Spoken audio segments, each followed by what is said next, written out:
In this video, we are going to review how to actually use the property of similarity to solve problems. In this case, using similar triangles. We're going to start out with some vocabulary and some review as to what similarity means. Then we're going to have several example problems from there. Please do remember that during these videos, you absolutely should be taking notes on what I say, and what I do, and what I write, and any questions you have, and example problems, and blah, blah, blah. Okay, so to start with, the most important bit is vocabulary. You can't really understand a topic if you don't know how to talk about it. I've been throwing a lot of words around without really stopping to make sure everyone understood. So here are a few words that I've used more or less interchangeably.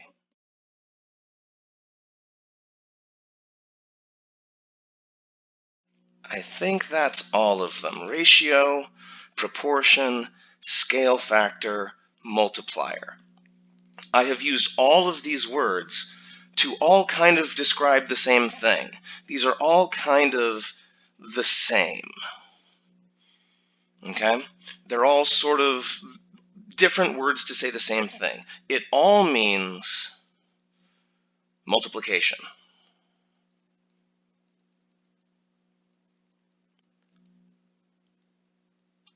We can also throw the word of in there.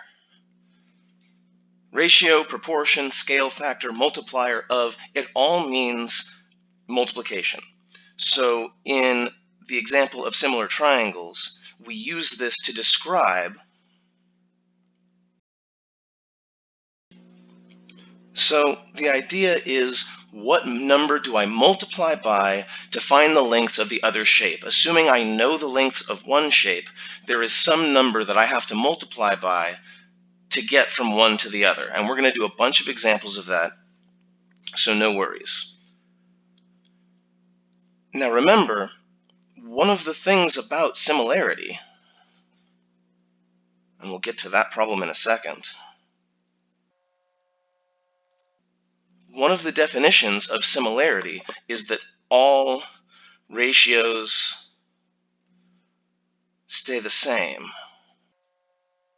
right? That's part of the definition of similarity we've been using from the beginning. All the ratios have to be the same. Remember with Ant-Man, when we distorted his image by changing things in not consistent ratios, he got all distorted and weird looking.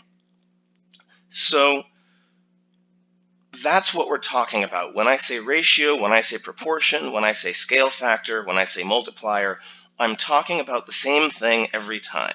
There is some number that you multiply by to get from one, in this case triangle, to the other, and then there will be another one that would take you back the other direction.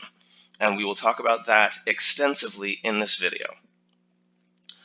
So here is an example problem that we are not going to solve just now, but I'd like you to take a moment, pause the video. This should take you a few moments to read, so seriously, please do pause the video and take a second to read it thoroughly. Ready, set, go. So we've got a pool table. It is 1 meter by 2 meters. There are 6 pockets total, 4 in the corners and 2 out in the midpoints. So we can see those. We've got the corners there, there, there, there, and we've got the 2 midpoints there and there. Okay? Now I'm going to start highlighting vocabulary that I think is important. I think this word midpoint is going to end up being important later. A cue ball is placed 0.25 meters from the north wall and 0.25 meters away from the west wall. The angles formed as the ball approaches and deflects form a mirror image of each other. So in other words, these two angles are congruent, which is going to be important in a minute. At what distance x from the southeast corner should the cue ball hit the east wall so that the cue ball sinks into the pocket? So they're looking for this x right here. This length right here is our final answer.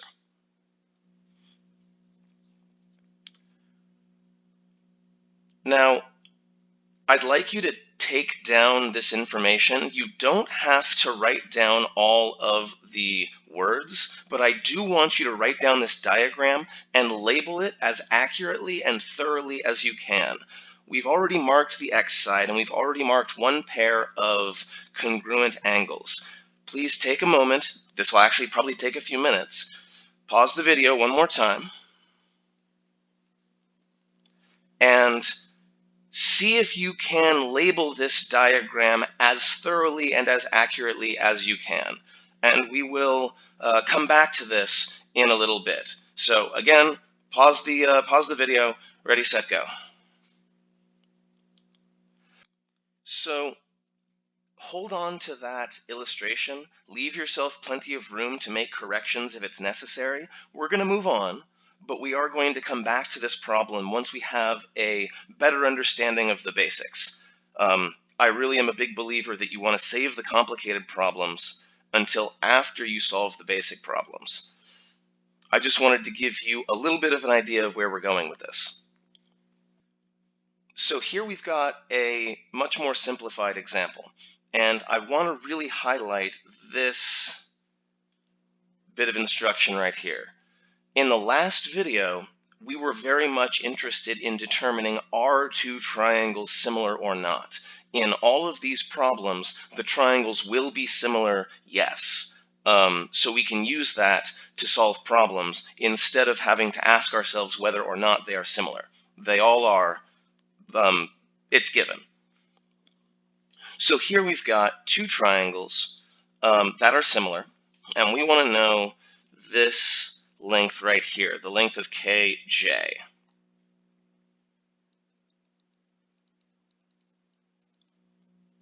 Now notice that I did not put the line segment bar over KJ. I didn't do that because when you don't put a segment bar above it, you're talking about the numerical distance between those 2 points. So when I say KJ without a bar above it, what I mean is the distance from K to J. I'm in fact going to write that down. Okay, so because we know that these triangles are similar, we know that there is some number that I can multiply 42 by to get 28, and that is going to be the same as the number I multiply 33 by to get x. So there's something I can multiply by, and this is going to end up being the same thing. If I can find that multiplier, I can use the multiplier to find question mark, kj. All right, so let's find it out.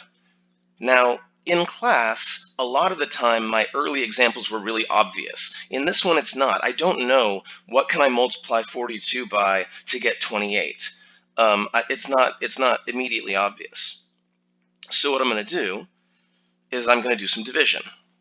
I know that in order to get that multiplier, I take 28, the shape that I'm going to, and divide it by 42, the shape that I'm coming from.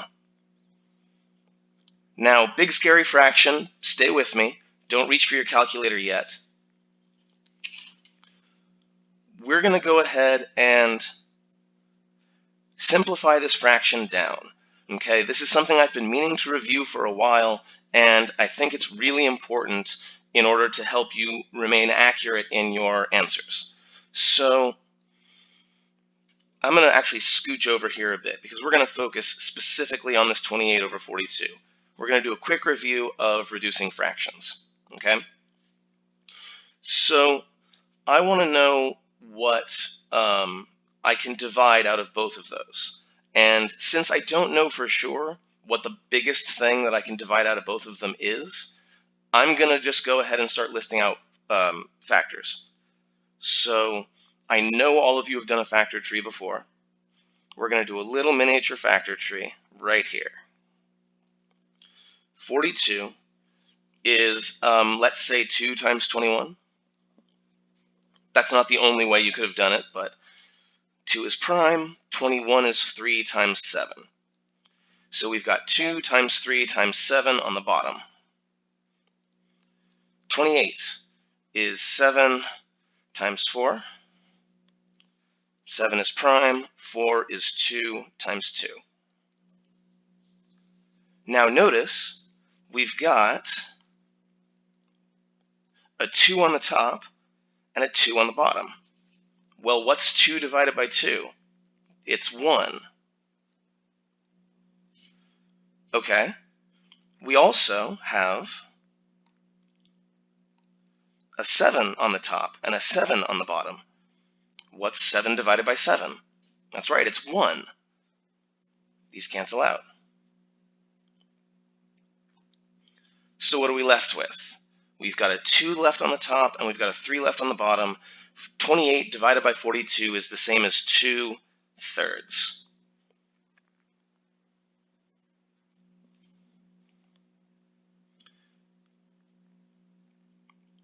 Now see, if we had just plugged this into a calculator, we would have gotten 0.6666667, and then you would necessarily have had to round that off, which could have made your final answer inaccurate. So in this particular case, it's very important that we use, that's the worst smiley face ever, hold on, that we use fractions instead of being afraid of them.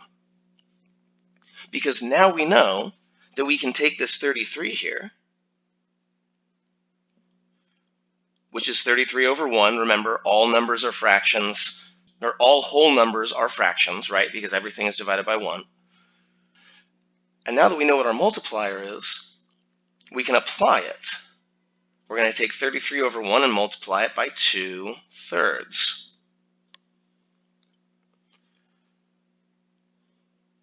Now again, I'm going to go off to the side here, and we're going to work on this. Because I know that, again, fractions are a source of anxiety for some folks. Not a problem. We're going to do the exact same thing that we did up here. We're just going to apply it to everything. Okay? And in fact, there isn't a whole lot of work to be done here. 33 is really only one thing. It's 3 times 11, and both of those are prime. 2's already prime. 3's already prime. 1 can't be broken down any further. So again, what do we have? Well, I see a 3 on the top and a 3 on the bottom. 3 divided by 3 is 1. So those two kind of cancel out. So where am I left? I have 11 on the top here. I have a 2 left on the top here. And there's nothing left on the bottom but 1. So I get 22 over 1, which we could just call 22.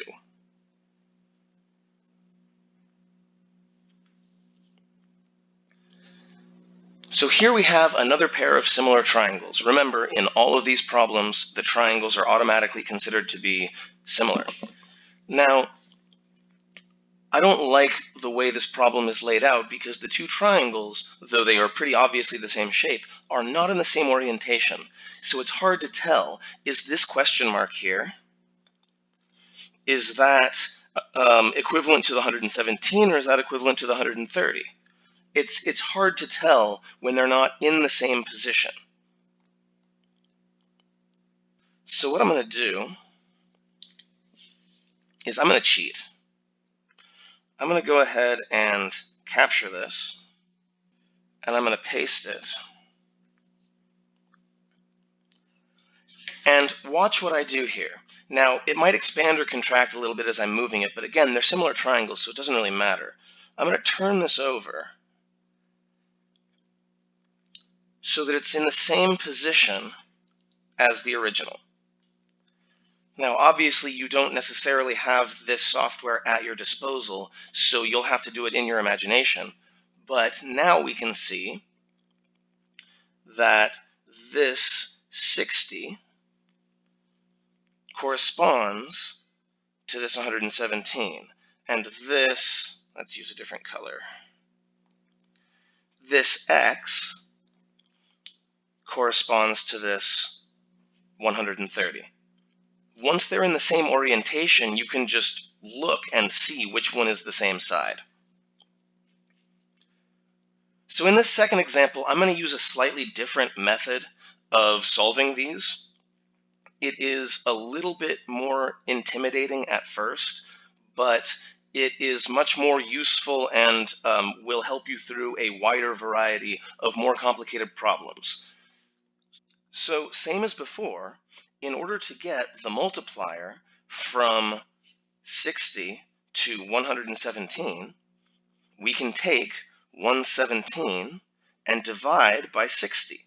And that gets us our multiplier, whatever it is. Now, I'm not going to mess with that just yet. Okay? I also know that I could get the same multiplier by taking 130 and dividing it by x. Right? I take 130, divide it by x, and that will also give me the multiplier between these two triangles. And because the two triangles are similar, these two ratios, these two proportions, these two multipliers must be equal. And this is how you're going to set up most of your problems. You're going to find the ratio for each set of sides, and you're going to put an equals between them, and then you can go from there. Now, the most common way to deal with two proportions being equal to each other is cross multiplication. I'm not a huge fan of cross multiplication, but it's very popular, so I'm going to teach it. You start by multiplying this way. Let's make that a little bit nicer. You start by multiplying this way. Okay? So we get 117x equals. Then we multiply this way. You can see why it's called cross multiplication. Doesn't matter which order you do it in, but you do need to go from the top of one fraction to the bottom of the other. So now it's okay to go ahead and bust out a calculator at this point. When you're dealing with numbers that are this large, there is no shame in grabbing a calculator and just hoping. So 60 times 130 is 7,800. And then last step, divide both sides by 117. We get x equals 7,800 divided by 117. Enter. 66.67. So 66 and 2/3 is our answer. So this length right here, UT, is 66 and 2/3 units long. So again, to recap, we know that to get the multiplier from this side to this side, we take 117 and divide it by 60. We know that to get the multiplier from this side UT to this side KL, you would take this value 130 and divide it by x, whatever x is. Because these two are both proportions of similar triangles, they must be equal to each other. So we slap an equal sign between them. And then we learned how to cross multiply in order to solve this proportion. If you have any questions, please feel free to post them in the comments or come on into my office hours, 4 p.m. to 6 p.m. Monday through Friday. Let's move on. We got some more ground to cover.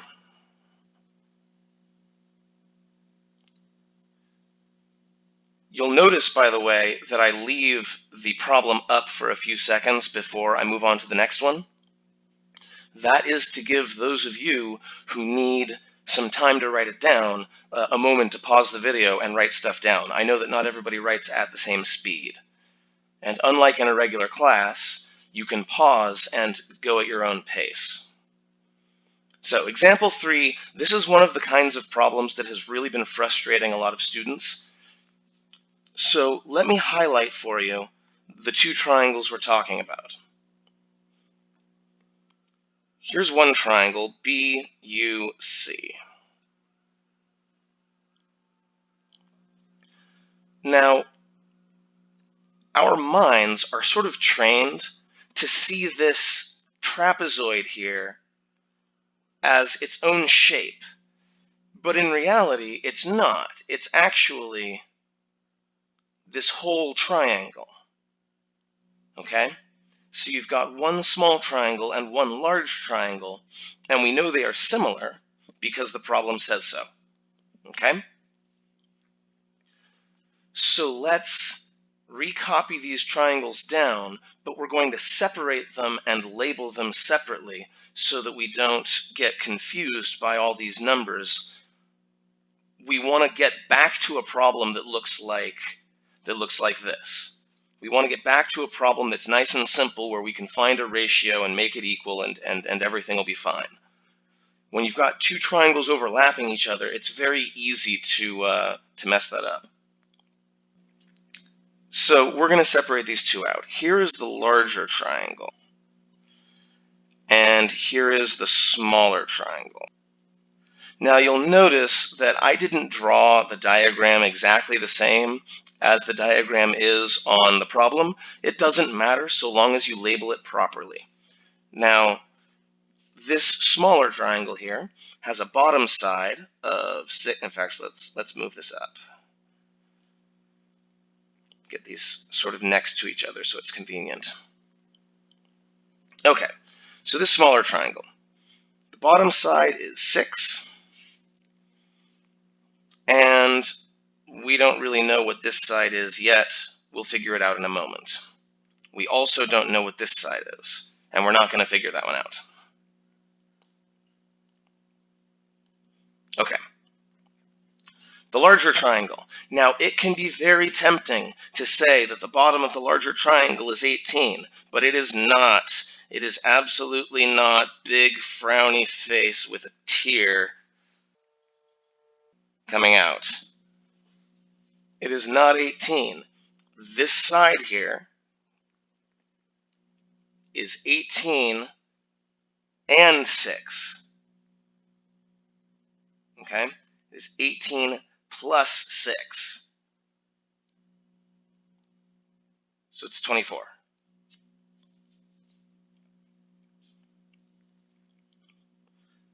Now, this side here, US, we probably should have labeled these, is 12.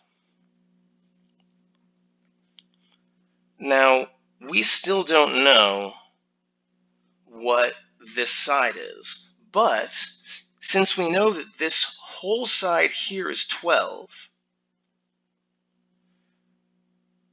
and we're going to call SB, let's call it X because we're super creative. Well, you know that this X plus whatever this is have to equal 12. That's what the problem says. So whatever X is, to find this length, you would subtract that X from 12. And I can prove it to you, because if we add these two up, 12 minus X plus X, we get 12.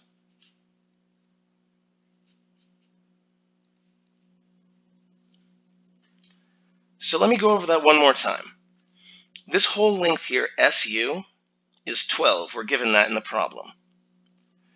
This partial length, SB, we don't know what it is, so we give it a name, X.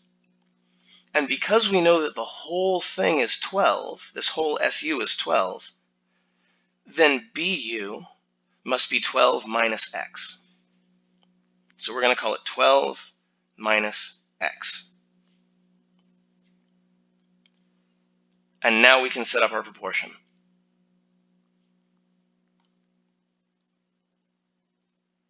We can say that 6 over 24 and 12 minus X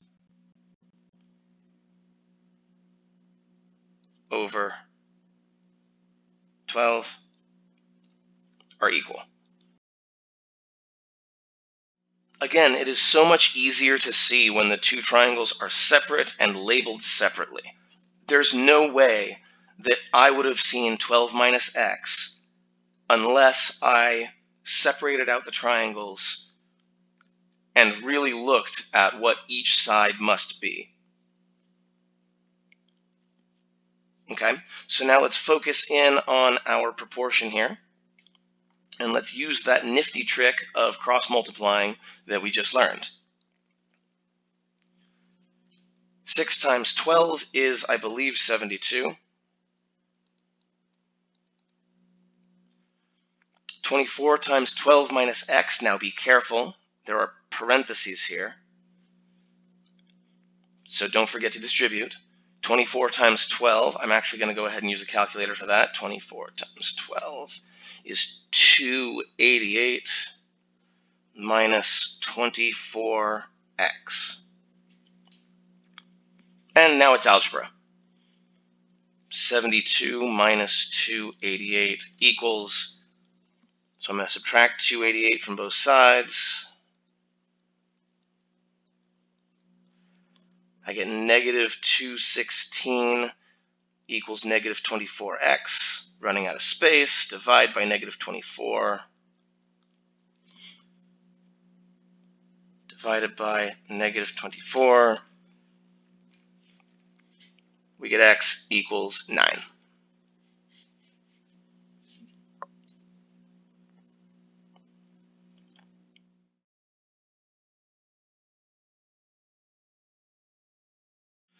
If you didn't follow the algebra that I used to solve for that, I will go ahead and tag a Khan Academy video right now that will lead you to solving multi-step problems with distribution.